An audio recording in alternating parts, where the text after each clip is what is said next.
Hello, I'm Greg Hartjes, Superintendent for the Appleton Area School District. Thank you for joining me for this 11th and final referendum informational video.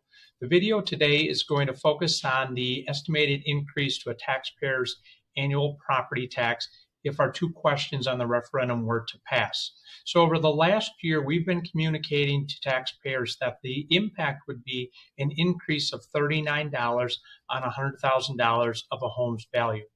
And that information was based on tax information that is brought out every year in October by the state of Wisconsin. And so on October 15th, we were given updated information. So that's what we're doing now, is just sharing information that gives you a clearer picture of what the cost would be for taxpayers.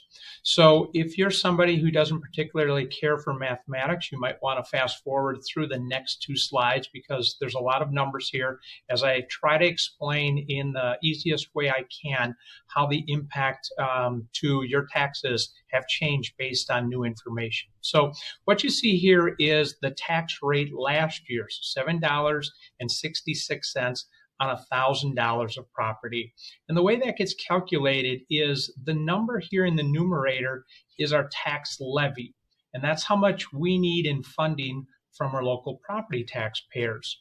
Well, that tax levy gets divided across the denominator, which is all the value of property in our district. So every property owner in our district has to pay their share of the tax levy.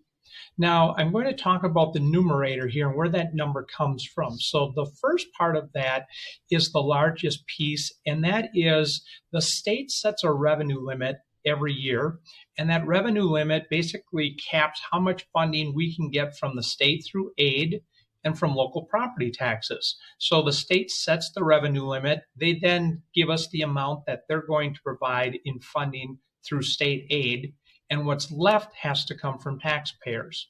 So that's what that $59,693,980 refers to.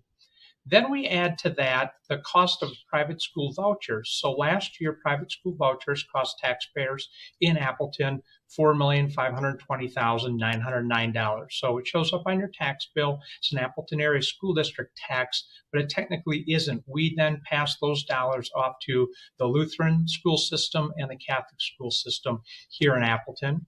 And then the final number is previous referendum debt, 2005 and 2014 referendum debt.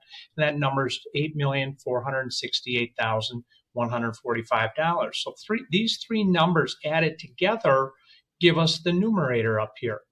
Now, when we're calculating the impact of a referendum, we have to increase this number. And so we are projecting for the last year an increase in new debt of $3.741 million, as you can see here.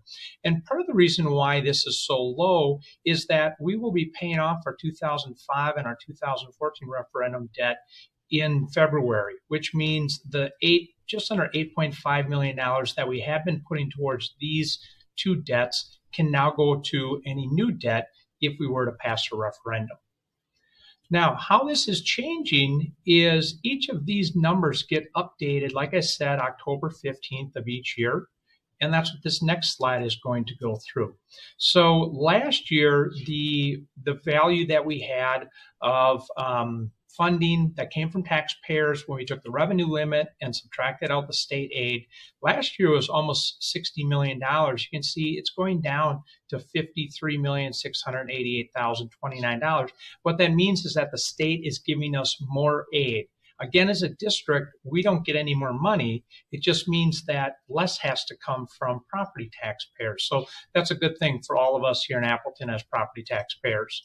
Then we add in the private school voucher cost. And this, as you can see here, private school vouchers went up again this year. So this year, $5.612 million of our Appleton Area School District property taxes are actually going to go to private schools.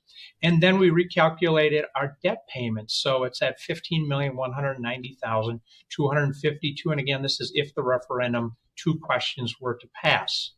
But when we put that together in the numerator of this equation, we divide it by a new number here as well. So the value of property went up this year. And what we calculate in is we calculate how much it went up in terms of new construction. So last year we were at $9,473,000,000.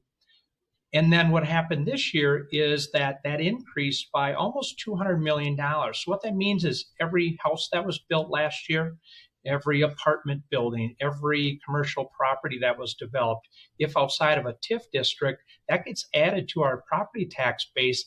And all of those new homeowners and apartment owners, they have to share in the tax burden.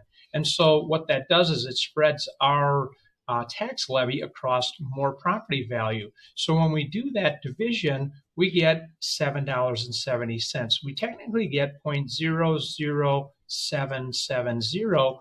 We move the decimal over 3 places to put this in a rate per 1,000, make it a little easier for homeowners to understand. And so what you can see here is that where we were projecting that our rate was going to go up by 39 cents or $39 on $100,000 of property, it did not. It is only going to go up by 4 cents on the tax rate or $4 on $100,000 of property. And again, it's because the value of properties went up based on all the new construction that was added across our district. So even though our numerator went up because of a positive referendum, this is if we pass the 2 referendum questions, the cost only goes up by 4 cents. So again, let me show you what that means. So last year, our tax rate was $7.66, and you can see the calculation here. This year, we are projecting it to be $7.70. And so just a difference of 4 cents on the tax rate, or on $100,000 of property, it's $4. You have $300,000 of property, it would be $12. If you had $500,000 of property, it would be $20. So that would be the increase. And this is the last final number going into the November 8th referendum. So hope you found this information to be valuable, and hope that you go out and vote on November 8th. Thank you.